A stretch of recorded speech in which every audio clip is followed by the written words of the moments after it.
Oi pessoal, tudo bom com vocês? Eu sou o professor de Educação Física Flávio Nascimento e vou iniciar a aula fazendo a minha autodescrição. Eu sou homem, sou alto, sou pardo, tenho cabelos curtos e pretos e estou vestindo uma camisa vermelha e preta. Na aula de hoje nós vamos aprender sobre um esporte de invasão. Mas vocês sabem o que são os esportes de invasão? Os esportes de invasão são aqueles que têm como objetivo invadir a quadra defendida pelo adversário, procurando atingir a sua meta, para pontuar ou marcar um gol, protegendo simultaneamente a sua própria meta. Os esportes de invasão compreendem um conjunto de modalidades, por comparar a capacidade de uma equipe. Todas as modalidades esportivas de invasão são jogadas coletivamente e possuem duas fases marcantes, a ofensiva e a defensiva, determinadas pela posse ou não da bola, ou seja, a equipe com a posse da bola está na fase ofensiva, enquanto a equipe sem a bola está na defensiva.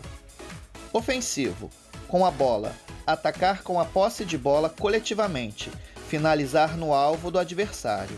Defensivo: sem a bola, defender, recuperar, impedir a progressão da equipe adversária em direção à sua meta. Na sequência, nós vamos aprender sobre o handball, que é um dos esportes de invasão relacionados e que vai ser o conteúdo da nossa aula de hoje. O handball, como conhecemos hoje, teve origem na Alemanha em 1919. O patrono foi o professor alemão Karl Schellens. Ele defendeu a criação de regras específicas para o esporte, como o número de jogadores e o uso das mãos.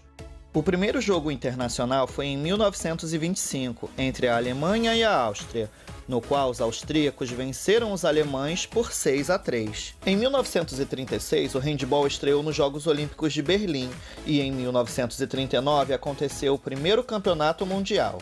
No início, as partidas eram realizadas em campos gramados, como no futebol, mas os invernos rigorosos forçaram a mudança para quadras fechadas e a redução de 11 para 7 atletas em cada time. A primeira participação do handball brasileiro em Olimpíadas foi nos Jogos de Barcelona, em 1992, com a seleção masculina. As mulheres estrearam nos Jogos Olímpicos de Sydney, em 2000, ficando em 8º lugar. O Brasil é um dos países que mais joga handball do mundo fora da Europa. O esporte chegou aqui na década de 30, mas só foi consolidado 10 anos depois, com a criação da Federação Paulista de Handball. Em 1979 foi criada a Confederação Brasileira de Handball.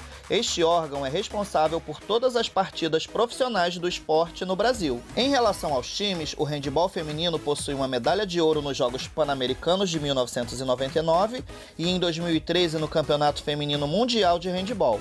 Apesar do bom desempenho, o time ainda não possui medalhas olímpicas. No handball masculino, o time conquistou 3 vitórias nos Jogos Pan-Americanos. E que tal aprendermos agora algumas regras básicas do handball? Uma partida de handball tem 2 tempos de 30 minutos com intervalo de 10. São 7 jogadores, sendo 6 na linha e 1 no gol. O goleiro é o único que pode encostar o pé na bola. Em qualquer outro caso, a bola deverá ser quicada, arremessada ou recebida com as mãos. Os jogadores podem encostar na bola com qualquer parte do corpo, menos do joelho para baixo.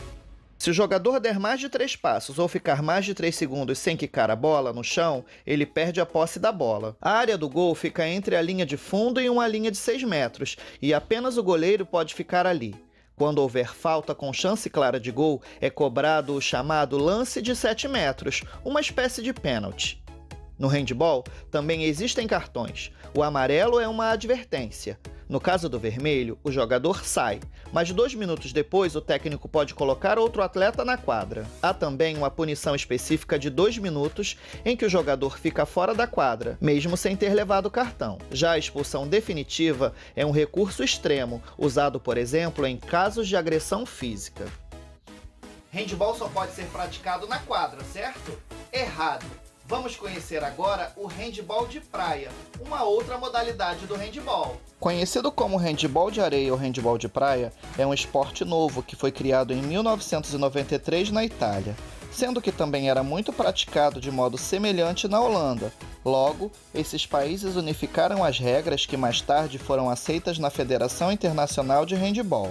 O esporte tem como principal filosofia o fair play, apresentando menos contato físico e, devido à quadra de areia, não é possível driblar a bola, proporcionando um jogo muito mais dinâmico do que o esporte praticado em quadra, sendo um esporte agradável de assistir pela combinação do ambiente praia com belíssimos gols. Cada equipe joga com 4 jogadores em quadra, sendo 3 de linha e um goleiro, que também participa do ataque quando sua equipe está com a posse de bola. As substituições são ilimitadas. O jogo dura 2 tempos de 10 minutos, com um intervalo de 5 minutos. Se qualquer um dos tempos terminar empatado, o desempate ocorre no sistema gol de ouro, onde a primeira equipe a marcar gol vence o tempo. Diferentemente do handebol de quadra, o handebol de praia apresenta gols que valem 1 ponto, que são os gols simples, e os que valem 2 pontos, que são conhecidos como os gols espetaculares. Quando o gol é feito com uma pirueta, o jogador salta fazendo um giro completo e arremessa a bola ao gol, ou, em jogada aérea, o jogador recebe o passe alto e finaliza em gol antes de tocar o solo. Gols do goleiro e gol do tiro de 6 metros também valem 2 pontos. Pessoas com deficiência podem jogar handebol? Claro que sim! Pessoas com deficiência podem fazer o que elas quiserem. Vamos conhecer agora o handebol adaptado em cadeira de rodas. O handebol adaptado em cadeira de rodas é parecido com a modalidade do handebol tradicional. Sua maior diferença está na redução da trave para 1,60 m, através da colocação de uma espécie de placa de 48 cm que possibilita a defesa do goleiro. Essa modalidade é dividida em 2 categorias: handebol em cadeira de rodas 4, HCR 4, que tem como base as regras do handebol de areia, que apresenta as seguintes características. A partida é disputada em quadra de basquete. A equipe é formada por 4 jogadores mais 4 reservas, onde o goleiro não é fixo, com 2 tempos de 15 minutos e 5 minutos de intervalo. Após o final de cada período, o placar é zerado, e persistindo o empate, é acrescentado mais 10 minutos para decidir o vencedor através de um gol de ouro. Handebol em cadeira de rodas 7, HCR 7, que tem suas regras semelhantes ao handebol tradicional com algumas adaptações. É disputado em quadra oficial da modalidade, com uma equipe de 7 jogadores e 7 reservas, com 2 tempos de 20 minutos cada e 10 minutos de intervalo, onde todos os jogadores podem jogar como goleiro a qualquer momento da partida, desde que não tenha 2 jogadores de defesa dentro da área do goleiro. Havendo tal situação, a punição é um tiro de 7 metros.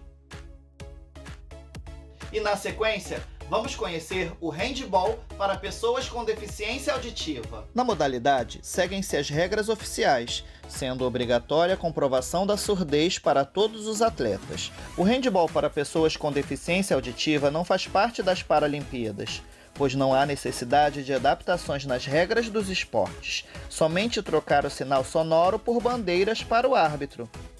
E nos esportes paralímpicos, as modalidades necessitam de adaptações para os atletas poderem praticar. Embora as regras sejam as mesmas, o handebol para pessoas com deficiência auditiva tem algumas características próprias. Além da nova comunicação entre juízes e jogadores, o papel do intérprete é fundamental, pois boa parte das pessoas que está na arquibancada ou até integrantes das comissões técnicas não tem fluência em língua de sinais. E você sabia que existe uma competição mundial para pessoas com deficiência auditiva? Então, é a Surdolimpíada, que é a Olimpíada exclusiva para pessoas com deficiência auditiva. Este é um dos eventos mais antigos do calendário esportivo mundial, e o handebol brasileiro com certeza vai fazer parte.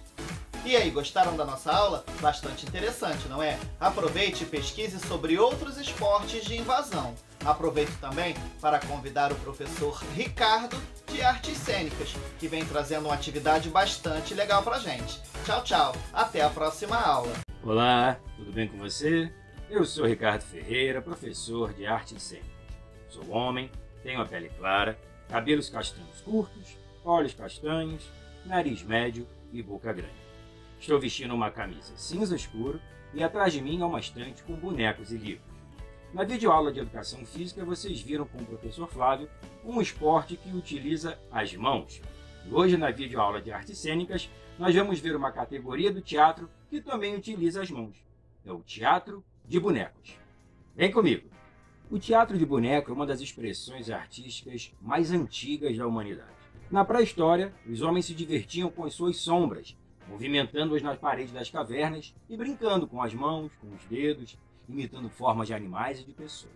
Em um pequeno salto no tempo, egípcios, gregos e romanos encenavam seus espetáculos com bonecos articulados, alguns com conotação puramente artística, outros com conotações religiosas, principalmente na Idade Média. Mais tarde, esses bonecos eram utilizados para fazerem críticas às autoridades religiosas. Por isso, os intérpretes foram duramente perseguidos. Os bonecos manipulados por fios surgiram logo após a Primeira Guerra e em pouco tempo essa novidade se espalhou pelo mundo, principalmente nas escolas. Foi no século XVI que os bonecos começaram a ser utilizados aqui no Brasil. Há uma grande variedade de bonecos. Cada tipo tem suas características específicas e exige uma linguagem dramática especial.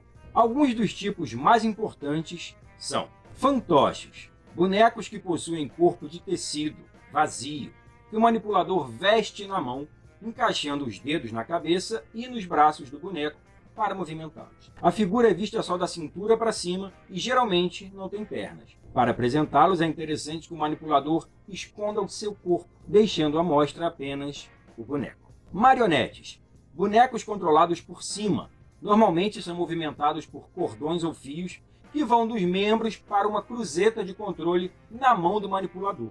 O movimento é feito por meio da inclinação ou oscilação da cruzeta de controle, mas os fios são puxados um a um quando se deseja um determinado movimento. Uma marionete simples pode chegar a ter 9 fios, um em cada perna, um em cada mão, um em cada ombro, um em cada orelha para mexer a cabeça e um na base da coluna para fazer o boneco se inclinar. Existem bonecos capazes de imitar praticamente todos os movimentos humanos ou de animais.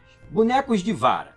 Bonecos manipulados por baixo, mas de tamanho grande, sustentados por uma vara que atravessa todo o corpo até a cabeça. Outras varas mais finas podem ser usadas para movimentar as mãos e, se necessário, as pernas. Porém, é muito exigente quanto ao número de manipuladores, sendo necessário às vezes 2 ou 3 pessoas para uma única figura. Teatro de sombras é um estilo muito próximo às projeções dos Homens das Cavernas. É uma projeção de sombras em um telão semi-transparente. São cortadas silhuetas das figuras que serão personagens ou cenários e podem ser operadas por baixo, com varas, como no teatro javanês, com varas que ficam em ângulo reto com a tela, como no teatro chinês e grego, ou por meio de cordões escondidos atrás dos bonecos, como nas sombras chinesas. Ou vocês podem utilizar o próprio corpo e fazer a sua sombra. Dedoches. O dedoche é um boneco muito semelhante ao fantoche, com a diferença no tamanho dos bonecos para caberem nos dedos. Mas também é possível utilizar seus próprios dedos como os bonecos, desenhando olho, boca, nariz, cabelo. Na Rede Municipal de Cultura temos alguns teatros de bonecos, aqui chamados de Teatro de Guignol, em homenagem a um tipo de fantoche criado na França. Atualmente temos 2 desses teatros ativos, o Teatro de Guignol do Meyer e o Teatro de Guignol da Tijuca, sempre com apresentações de espetáculos de bonecos e o melhor, gratuito. É só chegar, sentar e assistir. Se você quiser fazer bonecos em sua casa, assista a videoaula Formas Animadas, onde eu mostro como construir um boneco com tampinhas de garrafa plástica e fios de nylon. Ou você pode fazer um boneco de meia, no estilo do programa Meias Aventuras da Multirio, assistindo a videoaula Fantoches. E também temos a videoaula Luz e Sombra, onde eu mostro como fazer um teatro de sombras na sua casa. Assista, acesse, crie, faça arte. Bom, eu vou ficando por aqui, espero que vocês tenham gostado da nossa videoaula. Até uma próxima. Tchau, tchau. Hora da revisão. Na videoaula de Educação Física, aprendemos sobre os esportes de invasão e sobre o handebol, sua história e outras vertentes do esporte, como o handebol de praia, handebol adaptado em cadeira de rodas e o handebol para deficientes auditivos. Na videoaula de artes cênicas, nós vimos um pouco sobre teatro de bonecos e suas variedades, como fantoches, marionetes, bonecos de vara e teatro de sombras. Até uma próxima!